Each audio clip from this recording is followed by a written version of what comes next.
So the first thing I want to take away from it, did you actually see Derek Chisora? Actually, what he said? Yeah, when they come back and make sure. I don't give a shit about that, right? I don't care about that because Tyson Fury.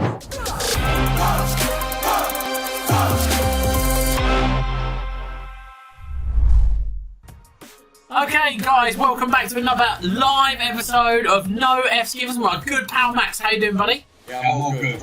I'm excited for this one. Yeah, this one's great. So first thing, straight off the bat, I would like to say a great big thank you to Matchroom who forgot to send us our presser passes. We hope it's because it was all oversubscribed because of the Anthony Joshua thing, right? We know it's one of the biggest fights in boxing when Anthony Joshua was involved with it. Obviously, we'll go straight into the bat with that. I did watch the live presser. Fortunate enough that Matchroom allow us to see it, so that's one thing. And we're going to go straight into it, and our guys are going to edit it and all sorts of weird and wonderful stuff. So the first thing I want to take away from it, did you actually see Derek Chisora? Actually, what he said? I was really quite impressed by the way he is. I don't do drugs in boxing. I only do drugs in Ibiza. Notice to all you kids. Serious note though. It was you're caught doing drugs and that in the boxing world, 10-year ban. Well, I think to be honest, I mean Tony Bellew was calling lifetime. I mean the thing is, I've said it lots and lots, and you've heard me say it. You know, it's the only sport in the world where you're legally allowed to kill somebody, right? It is, and when you're in that ring, your sole purpose is like take their head off, right? Yeah, that's like what Chisora said, isn't it? So imagine if you killed someone while you're on drugs. Yeah. And folks at home, just to give you the right sort of spiel with that, we're not talking recreational drugs here because that would actually make you perform worse, right? Mind you, it would be less painful, but it would actually perform you worse. We're talking performance-enhancing drugs, something that gives you that extra edge over your opponent. So, yeah, I'm totally in agreement with him. 10 years, that's really lenient. The British Boxing Board of Control needs to do instant bans if you're caught. And perhaps, Max, here's a question for you. Yeah. Do you think it's about time that they get rid of VADA, UCAD and all the other and actually have one anti-doping agency that is global? Yes, I think they should. It's global. I said it before in our last one. I said they should get rid of them like that lot. Start fresh with a new one governing body that deals with it all. You know, it's no good having 2 or 3 different ones because we're all getting different results, which I don't think is right. So get rid of them all and have one governing body for the drug testing, and you know that's the way forward now for the boxing, I think. Well, I mean, you've got to take the sport seriously. I mean, we don't know yet what the drug is. I haven't heard of the drug that we're talking about here. But you have to take it seriously, right? There's no... Because like I said, it's people's lives on the line at the end of the day. Yeah, and it's deadly. I mean, it's the only sport in the world you can actually kill somebody and get away with it. I mean, the thing is as well that people need to realise is that this is people's lives. I understand that the desire to win is a strong desire. I totally get it. I really, really get it. But what I don't understand is why you would cheat to win. Yeah. You know, to me, I just think it's such a shame. It's such a shame when things like, because it brings the whole thing into disrepute, right? And that to me, it's terrible, really. You know, because I want to take my hat off to Joshua. I know you're not his biggest fan, Max. I don't think you like any British heavyweight, really. I think you're anti-British heavyweight. Well, I'll tell you what, after I see Joshua earlier, he done a little statement, and I respected what he said, because he didn't weigh in on Dillian Whyte. He was asked about it, and he didn't weigh him on it, and he said, when a man's banned, you don't kick him in the teeth, only pussies do that. And he didn't weigh him, and he said he's still got a chance to dispute this. You know, he's still got to bring his case forward yet.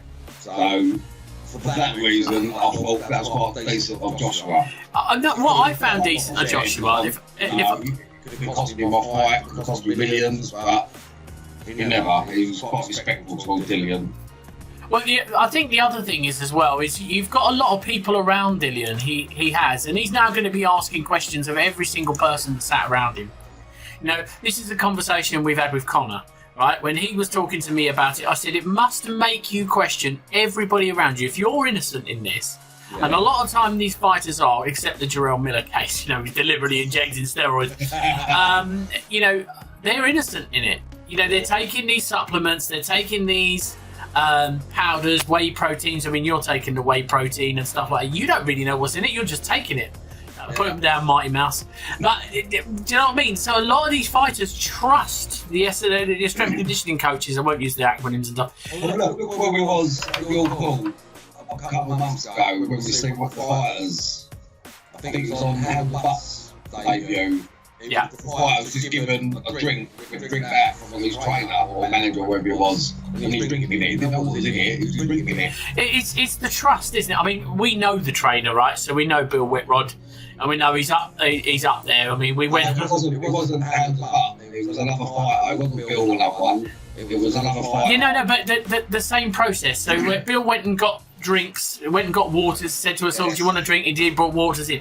Yeah. It's that level of trust, right? So obviously we know Bill, we trust Bill, nice fella, been down his gym plenty of times, nice guy, right? And then, you know, but then there comes to other unscrupulous trainers, right? They want their fighters to get that next level of the game. Get that little edge over their opponent. Yeah, and when you're talking at that lower level of professional boxing, when things aren't up there with championship fights, although they do have the same sort of tests, they don't test them as rigorously as they would for, you know, world championship bouts. And I think that, you know, anything could happen. You know, anything could happen. I mean, you know, we've talked to plenty of fighters, we've talked to plenty of professionals. We know what the score is when it comes to this. We know about that. We've had plenty of discussions with it in the past. Yeah. The only thing I think we need to obviously bring the Dillian Whyte thing to a close now, but the only thing I would say, Dillian, if you ever watch this video, which you probably never will, or Dean, your brother, or whoever, if you are innocent, do not give up fighting. Do not give up fighting. And if it costs you every penny you've got, don't give up. I told Connor exactly the same thing. Integrity is everything in this business. Everything. To me, it's everything. You know, I know, I mean, it's like this a third time, I think, and whatnot. The last time there was technicalities and stuff like that. But it's got contamination again. Yeah, but once again, who found it? VADA, not UCAD. Yeah. So this is the problem. There's some serious problems with what's going on here. Are VADAs contaminating the all the samples or mixture of different samples, or are UCAD incapable of picking it up? That's my question, because they were tested by both. Oh, I mean, isn't it? Like the pendulum, why is it swinging, eh? Yeah, I mean, that's my problem, right? You can't have it both ways. VADA picked both Conor Benn and now Dillian Whyte up. UCAD didn't. Now, I must admit, Matchroom have done the right thing. They cancelled the fight immediately. They found out early on Saturday morning, especially after we watched the Simon Jordan TalkSport interview. Banging. I tell you what, I was looking at Eddie Hearn. He looked like he'd get up on that chair and give him a backhander across the table. I know. I tell you, that was really entertaining, guys. We'll put a link in the description below, or Michael will, one of our back team staff. But yeah, I thought it was great. Absolutely great bit of entertainment. Simon Jordan, we wish you all the best in your recovery. Yeah. A very, very honourable, good man. I'd love the opportunity to meet and have a chat with you, especially about boxing, because I couldn't say you don't know shit about boxing, because he knows lots. And if all of you just seen the banner thing move behind me, my green screen just smacked me in the back of the head. Not that you'd see it. Okay, so, but what I would say is that he would, in my opinion, be the best heavyweight of all, one of them, if not the best of all time, if you beat those two. And it's because it's the only two that I believe out there right now that actually is legacy defining. Because they're the only two that are going to sell seats, right? And then, if he does that, and he retires and stops fighting and starts promoting or training, whatever it is he does, I think he can't live without boxing. Then I think arguably you could argue he is the best of all time heavyweights, and that is why, because Lennox Lewis, as great as he is, as great as he was would not have lost to Hasim Rahman Sr., okay, because he didn't take him seriously. Yeah, but when they come back and make sure... I don't give a shit about that, right? I don't care about that, because Tyson Fury would have got to the same position without losing once. So that would put him that... I'm only talking about that much in front of him, right? But that's what it would do. That's how I feel. Anyway, so moving on from obviously that, and once again, well done, Matchroom. Looking forward to the fight. Of course, I'll be watching it on the zone instead of being there. I might want to go and see Eddie next. Actually, for Eddie, it's kind of like that. Really, he's about 6'4", and he's about 5 inches bigger than me. Give him a flick him in the balls, man. Yeah, back to the school slap. Oh, no. Anyway, no, not at all, Eddie. You know me. I'm not going to do that. You said that we were the new IFL, so I'm all praise. And speaking of another heavyweight on the title weight, the old Derek Chisora, old War Chisora, God, and David Hay. Yeah, are my boys ready for that? No, you'd be splattered as well. So, and you know what? I love Derek Chisora. I think he's so funny. He's one of the characters in boxing. He's now coming towards the end of his boxing career. And it's sad to think that in the next couple of years he could be gone from boxing altogether. Yeah. I'm just so looking for this card. We need more men with his characteristics, his charisma. Or chucking tables at everyone, innit? Yeah. Yeah, I'll tell you, he has got one of those great characters. Did you see his outfit today, all in red and white? I just... I thought he was... Oh, wait a minute. Oh, I thought he's wearing a Five Guys uniform. Hey, Del, I didn't say that, Del boy. That was Max. I didn't say shit. That wasn't me. You got hurt. So it's quite... Now look at it this way, right? So I do apologise. Go back to Johnny Fisher. It's the Southern Area heavyweight title. So he was doing it right. Southern Area, British, all that sort of stuff.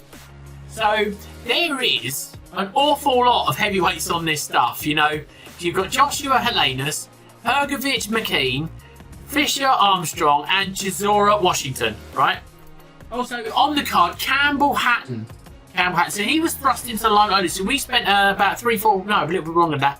We actually had a talk with his dad, didn't we? We had the pleasure of meeting Ricky Hatton, and came up and said, "Dad, do you think he's going to make it in the pro ranks?"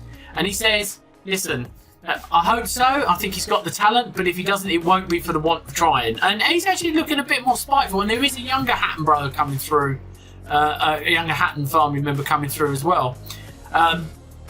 So it's going to be. I tell you what, it's going to be interesting. It really, really is. So anyway, so that's what we like to see for the card coming up, and that's obviously fighting 2 days' time. So hopefully the team will get this video out tomorrow, so it'll be released on Thursday, hopefully. If not, don't worry, we've got our videographer's name is Dickie, and I'll kick him in the Dickie if he doesn't get it out. So I think that's probably about fair. Anyway, so what news have you got for me, Max? Well, I was just watching earlier when KSI went face to face with Dillian Whyte. Yep. Well, this is very entertaining. You know, they sort of half off with each other out, and all of a sudden Dillian slapped KSI. That was even erupted. The trouble is, it's Misfits boxing. Do you think it's all staged? Well, why was KSI meeting him? Logan Paul's fighting him. Oh, listen, I think they just need to cream as much out of the YouTube audience as they can before. I mean, there's some of us are saying YouTube is dying. He told like a little ragdoll and walked out, and then when he got put down again, tried going for him. I thought, listen, this Dillian is a seasoned MMA fighter. Yeah, he'll be instantly. He'll be pulling limbs off. Since Tony Baker said, once the MMA fighter goes like that, he goes, no worries, I got no beef with you. Yeah. But I tell you what, it's quite interesting. It is quite interesting, I think. Obviously, KSI's talking about retiring after this Tommy fight, isn't he? That's because I don't think he's going to win. And I think he knows it. I don't think he's going to win at all. Sitting there, his fake belt and that he's got made up. What is that all about? Anyway, guys, I mean, what I think, guys, is if you've got a question to ask us, there are a few of you actually talking to us on YouTube now, so feel free to ask us a question. We'll give you our honest opinions. Whether you like it or not, we'll answer it. So it'd be great. So don't forget, do like and subscribe to the channel because it does help us out. Also, go and watch up Fighters Talk TV. And go to FighterstalkTV.com to have your say. Anyway, Max, so I'm going to move and talk about one of our favourite fighters, Conor Benn. Yes. Okay, so there he's saying that he's going to annihilate. I think I think it's Kell Brook, isn't it, who he's saying that he's going to annihilate in sort of 6 rounds. And you know what? It's very difficult to argue that. Yeah, I think Kell Brook's going to be a very silly boy if he comes out of retirement. I think it's a bad mistake. I really think it's a bad mistake. But there's a bit of spat going on between Dominic Ingle, who's his trainer, I believe, of Kell Brook, and I think he got his phone out and well, he offered to give 10 grand to a charity, so he went, okay, at Great Ormond Street Hospital, I'll go 20 grand, but I'll still slap the shit out of him. I think it's basically what it would be. Listen, both boys put in 10 grand each, and don't worry about who wins. Just Great Ormond Street Hospital will be the. That's what it's about. You know, if you've got spare money to throw into a good charity, Great Ormond Street is a good charity because they help a lot of sick children in there. So, absolutely, and it's sort of great to see, really, when fighters do. I mean, I'm all for things like that, you know. I quite like all that, and you know, it makes it a bit more competitive, doesn't it? Well, if there's going to be like a charity event, I'll jump in the ring for anyone. If it's a charity, I don't mind getting my head punched in for it. Well, well, that's it. I don't mind getting a slap either. We probably will eventually. I mean, we upset enough people.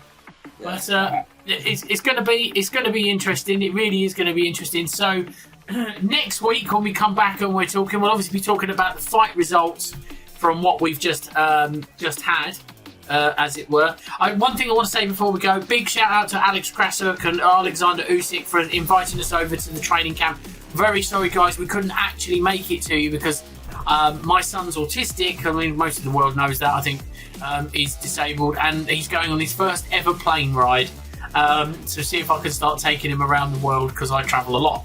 So I do apologise, Alex and Alexander. Very much appreciated, and we look forward to coming and speaking with you when you're back UK side, and it would be a pleasure. You can feel free to send us a couple of tickets for the fight on the 26th of August. We will be there. We will report on it. It will be wonderful. Please send us that. Exciting. You know, unfortunately, Matchroom forgot to send us the stuff for the pressers. So if you don't, love you forever. Anyway, guys, thanks very much for joining us on another episode of No S Given. Don't forget, like and subscribe to both the channels, FTTV Boxing and Fighters Talk TV, and we will see you again next week. Bye.